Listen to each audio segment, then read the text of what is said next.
Hello my dear student, welcome back to learn and grow. അപ്പോൾ ഇന്ന് വന്നിരിക്കുന്നത് 10th സ്റ്റാൻഡേർഡിലെ സോഷ്യൽ സയൻസ്. ഓക്കെ, അതിൻ്റെ ചാപ്റ്റർ 2. അപ്പോൾ അതിൻ്റെ പാർട്ട് 1 നമ്മൾ ഓൾറെഡി അപ്ലോഡ് ചെയ്തിട്ടുണ്ടായിരുന്നു. ഓക്കെ, അപ്പോൾ നമ്മൾ ഫ്രഞ്ച് റെവല്യൂഷനെ കുറിച്ചാണ് പഠിക്കുന്നത് അല്ലേ. അപ്പോൾ അതിൽ 18-ാം നൂറ്റാണ്ടിലെ ഫ്രഞ്ച് സമൂഹത്തെ 3 വിഭാഗങ്ങളായിട്ട് വിഭജിച്ചതും അതിലെ 1ാം എസ്റ്റേറ്റ് അതുപോലെ 2ാം എസ്റ്റേറ്റിലെ കാര്യങ്ങളൊക്കെ നമ്മൾ പഠിച്ചിട്ടുണ്ടായിരുന്നു അല്ലേ കഴിഞ്ഞ ക്ലാസ്സിൽ. അപ്പോൾ ഇനി നമ്മൾ നോക്കാൻ പോകുന്നത് റൈസ് ഓഫ് മിഡിൽ ക്ലാസ് എന്ന് വെച്ചാൽ മിഡിൽ ക്ലാസ് എന്ന് വെച്ചാൽ മധ്യവർഗം അല്ലേ. അപ്പോൾ അവരുടെ ഒരു ഉദയം എന്ന് വേണം പറയാം. Okay, A middle class emerged in the French society in the 18th century. The progress made in the agricultural and industrial sectors of France at that time led to rise the middle class. അപ്പോൾ 18-ാം നൂറ്റാണ്ടിൽ French സമൂഹത്തിൽ എന്തായി, ഒരു middle class ഉയർന്നു വന്നു. Okay, അപ്പോൾ ഫ്രാൻസിൻ്റെ കാർഷിക അതുപോലെ വ്യാവസായിക രംഗത്ത് അക്കാലത്തുണ്ടായ പുരോഗതി ഈ മിഡിൽ ക്ലാസിൻ്റെ ഒരു ഉയർത്തെഴുന്നേൽപ്പിന് കാരണമായി. With the growth of the agricultural and industrial sector. Okay, അഗ്രികൾച്ചറും കാർഷിക അതുപോലെ ഇൻഡസ്ട്രിയൽ വ്യാവസായിക രംഗത്തുള്ള പുരോഗതി. New cities emerged. Those who took advantages of the employment opportunities in the cities progressed economically and become part of the middle class. അപ്പം നഗരത്തിലെ തൊഴിൽ സാധ്യതകൾ ഉപയോഗപ്പെടുത്തിയവർ സാമ്പത്തിക പുരോഗതി കൈവരിക്കുകയും മധ്യവർഗത്തിൻ്റെ ഈ ഭാഗമാകുകയും ചെയ്യും. എന്ന് വെച്ചാൽ വ്യാപാരത്തിലൊക്കെ ഉണ്ടായിരുന്ന ആൾക്കാർ, ഓക്കെ, അപ്പോൾ അവർ സാമ്പത്തികമായിട്ട് പുരോഗതി കൈവരിക്കുകയും അവരെന്ത് ചെയ്തു, അവർ ഈ മിഡിൽ ക്ലാസ് ആയിട്ട് ഈ മിഡിൽ ക്ലാസിൻ്റെ ഭാഗമാവുകയും ചെയ്തു. Domestic trade and the trade with colonies made in the industrialist in the French wealth. The major port and cities were under the control of this wealthy people. തുറമുഖങ്ങളും major port and cities, തുറമുഖങ്ങളും പട്ടണങ്ങളും ഒക്കെ under the control of this wealthy people, ഈ സമ്പന്നരുടെ നിയന്ത്രണത്തിലായിരുന്നു. Okay, തുറമുഖങ്ങളും പട്ടണങ്ങളും ഒക്കെ ഇങ്ങനെ ഈ സമ്പന്നരുടെ കയ്യിലായിരുന്നു. They were also part of the middle class. അപ്പോൾ ഇവരും എന്തായി, ഈ മിഡിൽ ക്ലാസിൻ്റെ ഒരു ഭാഗമായിരുന്നു. The middle class this formed also included doctors, lawyers and bankers. അപ്പോൾ അത് മാത്രമല്ല, റിച്ചായിട്ടുള്ള ആൾക്കാർ മാത്രമല്ല ഈ മിഡിൽ ക്ലാസ്സിലുണ്ടായിരുന്നത്, പിന്നെ ആരാണ്, ഡോക്ടേഴ്സും ലോയേഴ്സും ബാങ്കേഴ്സും ഒക്കെ ഇവരിലായിരുന്നു ഉണ്ടായിരുന്നത്. The middle class is like a common people also had to pay taxes to the government and the nobility. ഈ മിഡിൽ ക്ലാസ്സും എന്ത് ചെയ്യണം, സാധാരണക്കാരെ പോലെ തന്നെ ഭരണകൂടത്തിന് അതുപോലെ പ്രഭുക്കന്മാർക്കൊക്കെ നികുതി നൽകണമായിരുന്നു. Despite their educational and economic advancement they were not given the status of the power they deserved in the administration and the army. In short, the middle class had deep discontentment. എന്ന് സാധാരണക്കാരായ ജനങ്ങളെ പോലെ തന്നെ ഇവരെന്ത് ചെയ്യണം, നികുതി കൊടുക്കണം അല്ലേ. അപ്പോൾ ഇവർക്ക് എന്താണ്, വിദ്യാഭ്യാസപരമായും അതുപോലെ തന്നെ സാമ്പത്തികമായും വളരെ മുൻപതിലാണ് അല്ലേ, ഡോക്ടേഴ്സും ലോയേഴ്സും ബാങ്കേഴ്സും ഒക്കെ. അപ്പോൾ എന്നിരുന്നാലും എന്ത് ചെയ്യണം, ഇവർക്ക് ഭരണത്തിലോ അല്ലെങ്കിൽ സൈന്യത്തിലോ അവർക്ക് അർഹിക്കുന്ന പദവിയോ അതോ അധികാരമോ ഒന്നും ലഭിച്ചിരുന്നില്ല. അപ്പോൾ അവർക്ക് എന്താണ്, ഒരു അസംതൃപ്തി ആയിരുന്നു കേട്ടോ. എന്താ വെച്ചാൽ അവർക്ക് എന്താണ്, അവർ നല്ല റിച്ചാണ്, നല്ല എഡ്യൂക്കേറ്റഡ് ആണ്, സാമ്പത്തികമായും നല്ല ഉയർന്ന പന്തിയിലാണ്, എന്നിട്ടും അവർക്ക് വേണ്ടത്ര ഒരു അധികാരമൊന്നും കിട്ടുന്നില്ല. അപ്പോൾ അതുകൊണ്ട് തന്നെ അവരൊരു അവർക്ക് അവിടുത്തെ ആ ഒരു ഭരണകൂടത്തിനോടൊരു അതൃപ്തിയായിരുന്നു ഉണ്ടായിരുന്നത്. Next, Will and Ariel Durant. Famous historian Will Durant and Ariel Durant commented the role of the middle class in the French Revolution. അപ്പോൾ പ്രശസ്ത ചരിത്രകാരന്മായ വിൽ ഡ്യൂറൻറ്റും അതുപോലെ ഏരിയൽ ഡ്യൂറൻറ്റും ഈ ഫ്രഞ്ച് വിപ്ലവത്തിൽ മധ്യവർഗത്തിൻ്റെ പങ്കിനെ പറ്റി ഇങ്ങനെ പ്രസ്താവിക്കാറുണ്ടായിരുന്നു. The essence of the French Revolution was the overthrow of the nobility and the clergy by a bourgeoisie using the discontent of the peasant to the destroy feudalism and the discontent of urban masses to the neutralize the and the armies of the king. Okay, എന്ന് വെച്ചാൽ ഈ അസംതൃപ്തരായ കർഷകവർഗത്തെ ആയുധമാക്കിക്കൊണ്ട് പുരോഹിതന്മാരും അതുപോലെ തന്നെ പ്രഭുക്കന്മാരെയും തകിടം മറിക്കുകയും അസ്വസ്ഥരായ നഗരവാസികളെ കൊണ്ട് രാജകീയ സേനകളെ നിർവീര്യമാക്കുകയും ചെയ്ത ബൂർഷ്വാസികളുടെ പ്രവർത്തനമായിരുന്നു ഫ്രഞ്ച് വിപ്ലവത്തിൻ്റെ എസൻസ് എന്ന് പറയുന്നത്.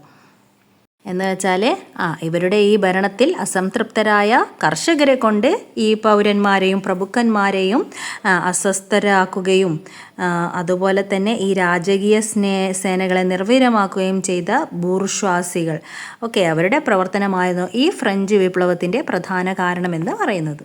Complete the given diagram by identify the features of 18th century French society. അപ്പോൾ ഇവിടെ നമ്മൾ ഇതുവരെ പഠിച്ച കാര്യം അത് 18th സെഞ്ച്വറിയിൽ ഫ്രഞ്ച് സൊസൈറ്റീൻ്റെ സവിശേഷതകൾ എഴുതാനാണ് പറഞ്ഞിരിക്കുന്നത്. കിങ്, ഡിവൈൻ റൈറ്റ് അല്ലേ. ക്ലർജി എന്ന് വെച്ചാൽ ഫസ്റ്റ് എസ്റ്റേറ്റ് അല്ലേ. ഫസ്റ്റ് എസ്റ്റേറ്റിലുള്ളവർ ആരൊക്കെയായിരുന്നു? ഇതിലുണ്ടായിരിക്കുന്നത് പ്രേസ്റ്റ്, അതുപോലെ തന്നെ ബിഷപ്പ്, ഇവരൊക്കെ ആയിരുന്നു അല്ലേ. Then nobles, that second estate. അപ്പോൾ സെക്കൻഡ് എസ്റ്റേറ്റിൽ ആരൊക്കെയാണ് ഉണ്ടായിരുന്നത്? അപ്പോൾ സെക്കൻഡ് എസ്റ്റേറ്റ് നോബൽസ് എന്ന് വെച്ചാൽ പ്രിവിലേജ്ഡ് ക്ലാസ് ആണ് അല്ലേ. ദേ ഹാവ് ഓൺ ലാൻഡ്, സ്വന്തമായിട്ട് അവർക്ക് ലാൻഡ് ഉണ്ടാവും. Members of the royal family, duke's അല്ലേ, അങ്ങനെയൊക്കെയാണ്. ദെൻ കോമൺസ് എന്ന് വെച്ചാൽ മിഡിൽ ക്ലാസ്സിനെ നമ്മൾ ഓൾസോ കോൾഡ് ആസ് ബൂർഷോസ് അല്ലേ. എന്തുകൊണ്ട്? ദേ വെയർ വെൽ എഡ്യൂക്കേറ്റഡ് അല്ലേ, അവർ എഡ്യൂക്കേറ്റഡ് ആണ്, അതുകൊണ്ട് തന്നെയാണ് അവർ മിഡിൽ ക്ലാസ് ആണുള്ളത് അല്ലേ. They also call Commons.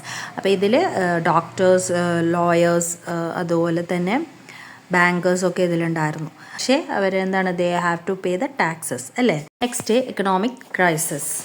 In 1770, the French agricultural sector faced a severe crisis. അങ്ങനെ ക്രൈസിസ് എന്താണ്? പ്രതിസന്ധി അല്ലേ. എക്കണോമിക്, സാമ്പത്തിക പ്രതിസന്ധി. അപ്പോൾ 1770 ഫ്രാൻസിൽ എന്തായി? ഒരു കാർഷിക രംഗത്ത് ഭയങ്കര പ്രതിസന്ധി നേരിട്ടു. എന്ത് പ്രതിസന്ധിയാണെന്ന് നോക്കാം. This was dues to the decrease in production.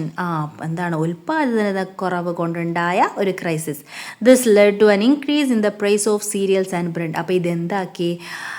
അവിടുത്തെ റൊട്ടിയുടെയും അതുപോലെ ധാന്യങ്ങളുടെയും ഒക്കെ വില വർധനവിന് കാരണമായി. Between 1730 and 1789 the price of cereals increased by 60%. അപ്പോൾ 1730 89 ഒക്കെ അതിൻ്റെ ഇടയിൽ എന്തായി? ഈ സീരിയൽസിൻ്റെ റേറ്റ് എന്ന് പറയുന്നത് 60% വർദ്ധിച്ചു.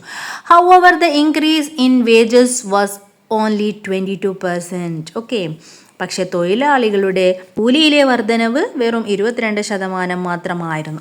A severe shortage of fodders so a huge decline in the life stock.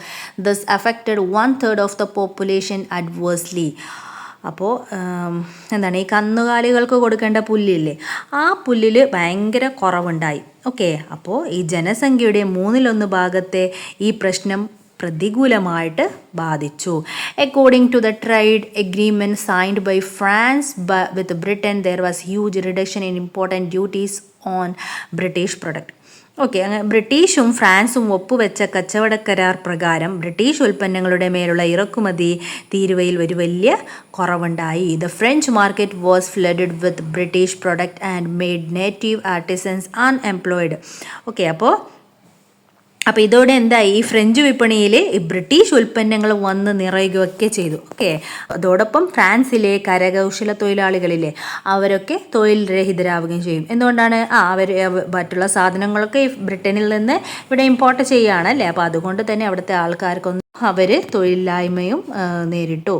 Thus disgruntled farmer artisans and other workers took to the street against the government to overcome economic crisis. അപ്പോൾ ഇങ്ങനെ ഇതിൽ അസംതൃപ്തരായ കർഷകരും അതുപോലെ തന്നെ ഈ artisans, കരകൗശല തൊഴിലാളികളും മറ്റ് കൈത്തറി തൊഴിലാളികളും ഈ ഭരണകൂടത്തിനെതിരായിട്ട് എന്തായി? തെരുവിലിറങ്ങാനായിട്ട് തുടങ്ങി. കിങ് ലൂയി 16 ബോറോഡ് ഹ്യൂജ് സംസ് ഫ്രം ബാങ്കർ. അങ്ങനെ ഈ ഫ്രാൻസിൻ്റെ ഈ സാമ്പത്തിക സ്ഥിതിയൊക്കെ മറികടക്കാനായിട്ട് എന്തായി? ഈ ലൂയി 14 അവിടുത്തെ ബാങ്കുകളിൽ നിന്നും വൻതുക വായ്പയായിട്ട് എടുത്തിരുന്നു. The empty coffers discouraged bankers from lending more money. അപ്പോൾ സർക്കാർ ഈ വായ്പകൾക്ക് പകരമായിട്ട് ബോണ്ടുകൾ നൽകിയിരുന്നു. One of the main reasons why the middle class that included bankers opposed the government was this inequality in taxation. അപ്പോൾ ഫ്രഞ്ച് സർക്കാരിൻ്റെ ഖജനാവ് ശൂന്യമായത് ബാങ്കർമാരെ വായ്പ നൽകുന്നതിൽ നിന്ന് പിന്തിരിപ്പിച്ചു അല്ലേ. അപ്പോൾ ഇപ്പോൾ ഈ ഫ്രഞ്ച് സർക്കാരിന് ഒന്നുമില്ല അല്ലേ, അവരുടെ ഖജനാവ് ശൂന്യമാണ്. അപ്പോൾ അവരുടെ കയ്യിൽ ഒന്നും ഇല്ലാത്തത് കൊണ്ട് തന്നെ ഈ ബാങ്കർമാർക്ക് വായ്പ നൽകുന്നതിലും അവരെ അതിന് പിന്തിരിപ്പിച്ചു.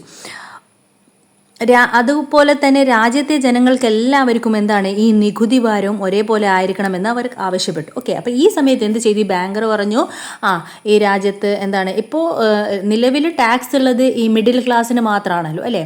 അപ്പോൾ ടാക്സ് എന്ന് പറയുന്നത് എല്ലാവർക്കും ഒരേപോലെ നികുതി ഏർപ്പാട് ചെയ്യണം എന്ന് ഇവർ അവകാശപ്പെട്ടു. Okay, the demanded that the rules of taxation should be made equal among all citizen. ഈ ഒരു നികുതി എന്ന് പറയുന്നത്, ഈ നികുതി ഭാരം എല്ലാവരും ഒരേപോലെ ആയിരിക്കണമെന്ന് ഇവർ അവകാശപ്പെട്ടു. അതുപോലെ തന്നെ നികുതി ചുമത്തുന്നതിൽ നിലനിന്നിരുന്ന ഈ ഒരു അസമത്വമായിരുന്നു ബാങ്കർമാർ അടങ്ങുന്ന ഈ ഒരു മിഡിൽ ക്ലാസ്സിനെ ഫ്രഞ്ച് ഭരണകൂടത്തിന് എതിരാവാനുള്ള മെയിൻ റീസൺ എന്ന് പറയുന്നത്. ഓക്കെ, അപ്പോൾ ഇൻഫ്ലുവൻസ് ഓഫ് ഫ്രഞ്ച് തിങ്കേഴ്സ് എന്ന് വെച്ചാൽ ഫ്രഞ്ച് ചിന്തകരുടെ സ്വാധീനം എന്ന് വെച്ചാൽ അന്ന് ഫ്രാൻസിൽ ഈ മിഡിൽ ക്ലാസ് നേരിട്ട് കൊണ്ടിരിക്കുന്ന പ്രശ്നങ്ങൾ, അവരുടെ അവസ്ഥയൊക്കെ മനസ്സിലാക്കുന്ന ചില ചിന്തകരുണ്ടായിരുന്നു. ഓക്കെ, അവരെന്ത് ചെയ്തു? ഈ അനീതിക്കെതിരെ പ്രതികരിക്കാൻ പ്രേരിപ്പിക്കുകയും ചെയ്തു. ഇത്തരത്തിൽ ഈ ഫ്രഞ്ച് ജനതയെ സ്വാധീനിച്ച ചില ചിന്തകരെയാണ് നമുക്ക് താഴെ കൊടുത്തിരിക്കുന്നത്. Okay, first one Voltaire. Voltaire was a philosopher, historian, satirist and philanthropist. Though he was not an atheist, he constantly criticized the clergy. Through his article, he was expelled from France due to his stance and writings. Voltaire ആരായിരുന്നു? Voltaire തത്വചിന്തകനും അതുപോലെ ഒരു ചരിത്രകാരൻ അല്ലേ, historian, പിന്നെ സാറ്ററിസ്റ്റ് എന്ന് വെച്ചാൽ ആക്ഷേപഹാസ്യകാരൻ. Okay, പിന്നെ ഒരു ഫിലാന്ത്രോപ്പിസ്റ്റ് എന്ന് വെച്ചാൽ ഒരു മനുഷ്യ സ്നേഹിയുമായിരുന്നു വോൾട്ടയർ. ഓക്കെ, പിന്നെ he was not an atheist. അപ്പോൾ he was not an atheist, അദ്ദേഹം ദൈവനിഷേധി അല്ലായിരുന്നു. പക്ഷേ എങ്കിൽ പോലും അദ്ദേഹം എന്ത് ചെയ്തു? അദ്ദേഹത്തിൻ്റെ ആർട്ടിക്കിളിലൂടെ ഈ പുരോഹിതന്മാരെ നിരന്തരം വിമർശിച്ചിരുന്നു. ഓക്കെ, അപ്പോൾ അതുകൊണ്ട് തന്നെ he was expelled from the France due to his stance and writing. അപ്പോൾ അദ്ദേഹത്തിൻ്റെ നിലപാടുകളൊക്കെ കാരണം അദ്ദേഹത്തെ ഫ്രാൻസിൽ നിന്ന് പുറത്താക്കപ്പെട്ടു. നിങ്ങൾക്ക് സൈഡിൽ പിക്ചർ കാണാം അല്ലേ. ഇനി നെക്സ്റ്റ് നോക്കാം, Rousseau. Rousseau was an educational philosopher and a political theorist അല്ലേ.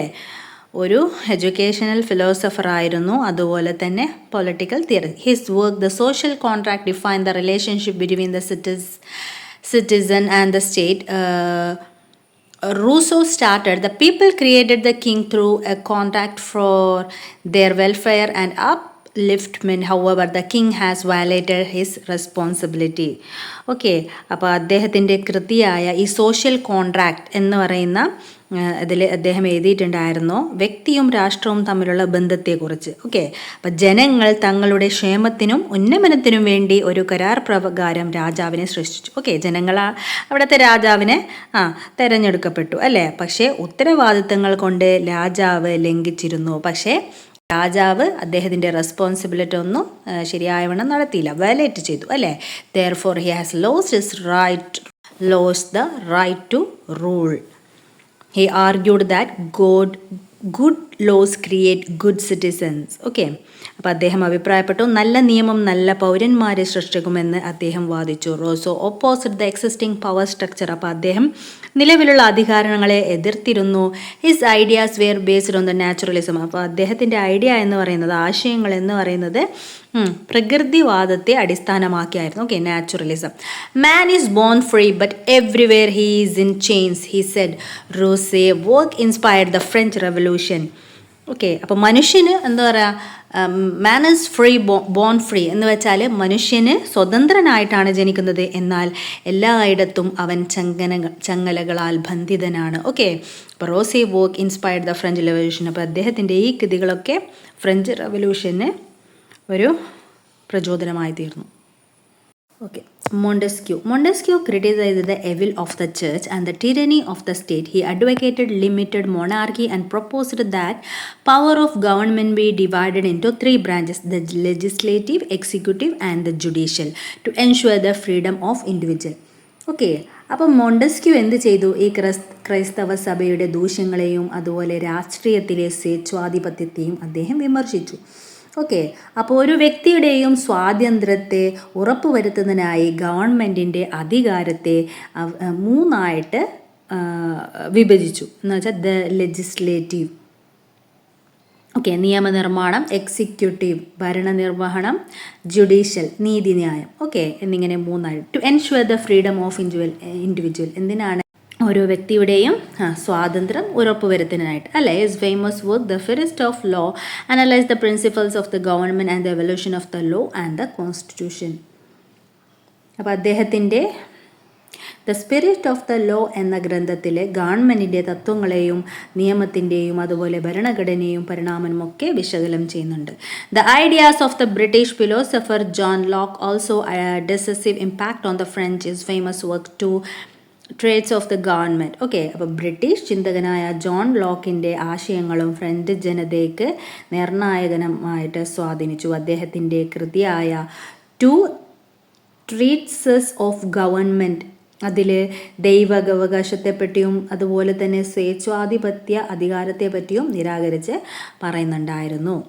ഓക്കെ ഡിയേഴ്സ്, അപ്പോൾ ഇന്നത്തെ ക്ലാസ് ഞാൻ ഇത്രയാണ്. അപ്പോൾ എൻ്റെ ക്ലാസ് നിങ്ങൾക്ക് ഹെൽപ്ഫുള്ളായി തോന്നുന്നുണ്ടെങ്കിൽ തീർച്ചയായും സബ്സ്ക്രൈബ് ചെയ്യുക, സപ്പോർട്ട് ചെയ്യുക. അപ്പോൾ വീണ്ടും മറ്റൊരു ക്ലാസ്സിൽ കാണാം. Till then bye, thanks for watching.